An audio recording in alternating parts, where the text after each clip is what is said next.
Good morning, good afternoon, good evening, depending on when this my video is getting to you. I greet you all, my people. My fellow Biafrans, I greet you anywhere you are in the world. Today is the 29th day of November 2025, and we, the Ibogebi TV, have come to bring you this sad news about our supreme leader, Mazi Nnamdi Kanu.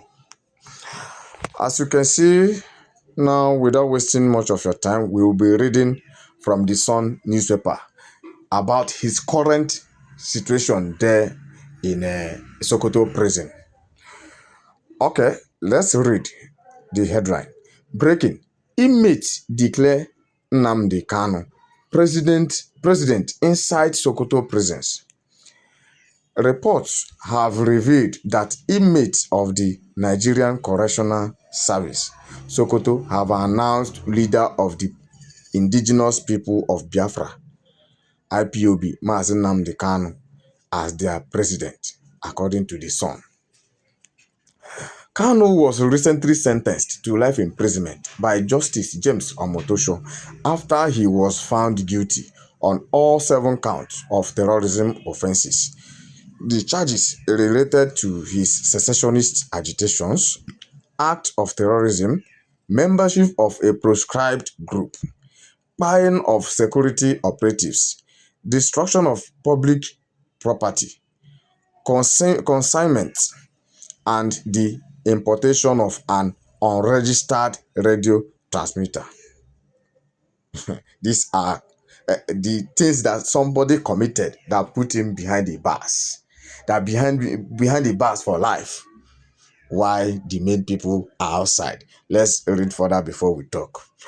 The IPOB leader, who had been in the custody of the Department of State Services, DSS, in Abuja while his protectorated trial lasted, was moved to Sokoto prisons after he was sentenced to life jail. Daily Sun gathered that drama erupted upon his arrival inside Sokoto prison as inmates unanimously declared him the prison president.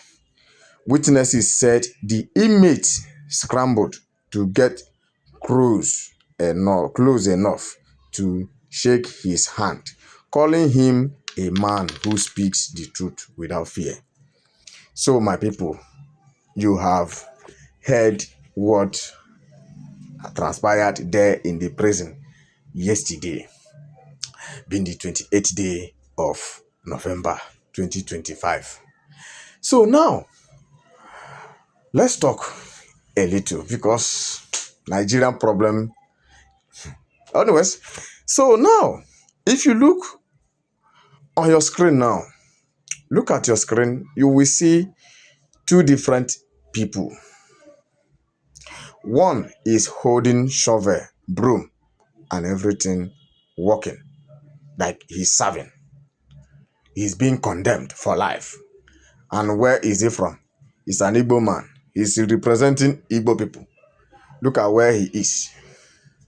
Look at where he is. Look at how the Nigerian government reduced him to. What offense did he commit? All these things that I just read.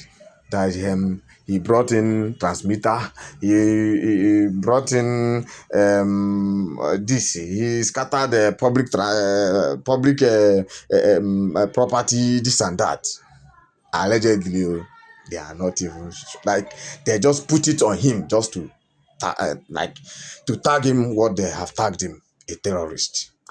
Whereas the main certified terrorist that even a child in Nigeria now knows who is a terrorist, who is spying people in Nigeria. Interview a child of 10 years, 7 years, he will tell you who is the main terrorist spying people. This Nnamdi Kanu of a man that is languishing in the prison brought in a transmitter. What is he using transmitter to do? Is it not to transmit and tell people what they are doing? To tell people what is coming. That these people are coming. Like the terrorists are coming. You now hold the man telling people that terrorists are coming and put him behind the bars. Why the terrorists are being cleared way for by the military. Now, if you look into this video very well, you will see say army they make way for them. They clear way. They call the next army checkpoint. When una clear way, these guys then our guys then they come.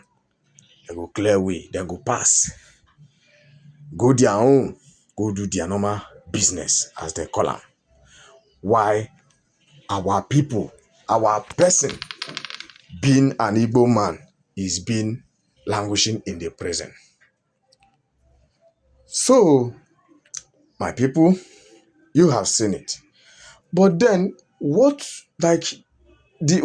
should have made Nigeria to know that this man that they are holding is not an ordinary man is what I just read now. You know, when he was in a DSS custody in Abuja, he was celebrated. So there's a video I will play at the end of this video. A man that came from that prison.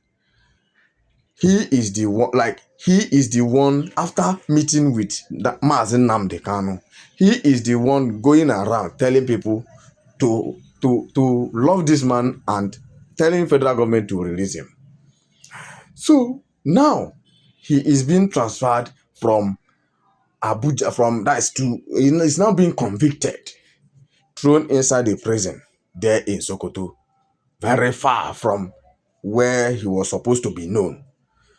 I believe there 99% of people in that prison in Sokoto should be Hausa Fulani, but still on his arrival they encountered him, like they met him, maybe they sensed him, they now maybe watched him and everything. They saw, oh, this man is somebody that we are supposed to be close to.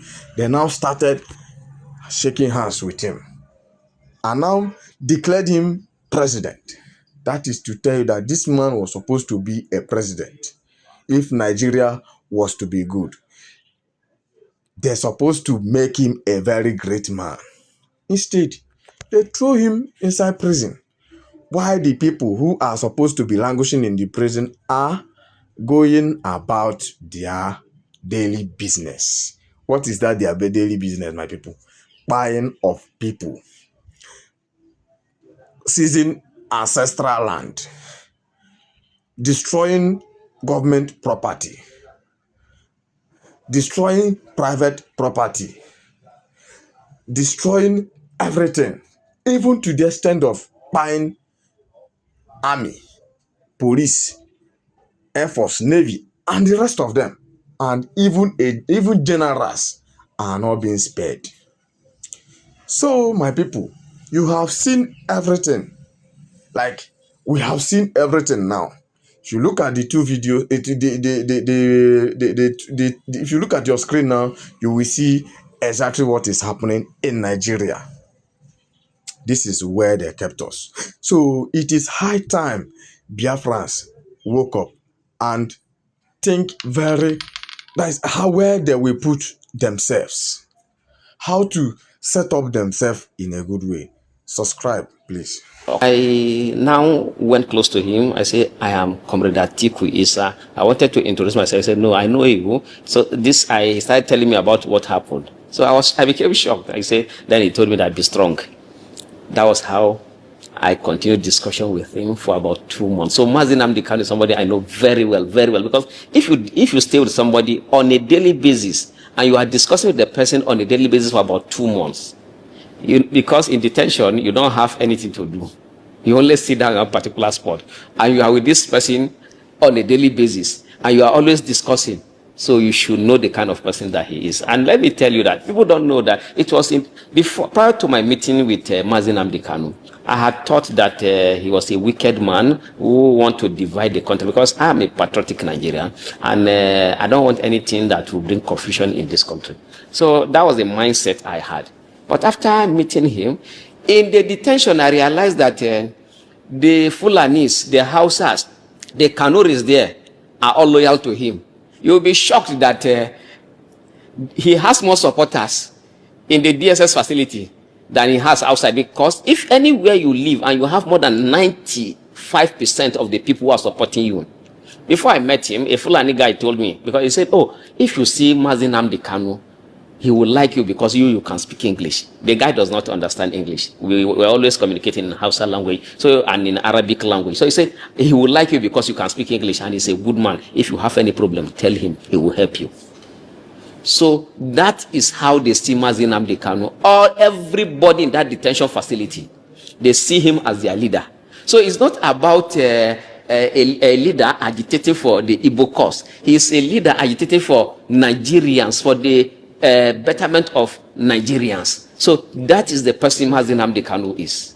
So I have discussed with him severally. On a daily basis, he will tell me, Atiku will be strong. And along the line, now told me that, okay, I want you to play along so that they release you from here. I don't want you to continue to stay in detention. That was when I said, I'm ready to remain in detention. I said, no, this place is not good for you. Play along. Do whatever they want you to do. Get away from me and go and meet your family. I said, you are here. Say, don't worry. You go out. I don't want to see young men like you to be in detention. So that is the person we are talking about, that Mazi Nnamdi Kanu is. A very passionate leader with compassion, and he has the interest of especially the masses at heart. And I think the problem he has, which is not a problem, is that he's too courageous and fearless. And that is why, to me, he is still in detention. Courageous and fearless.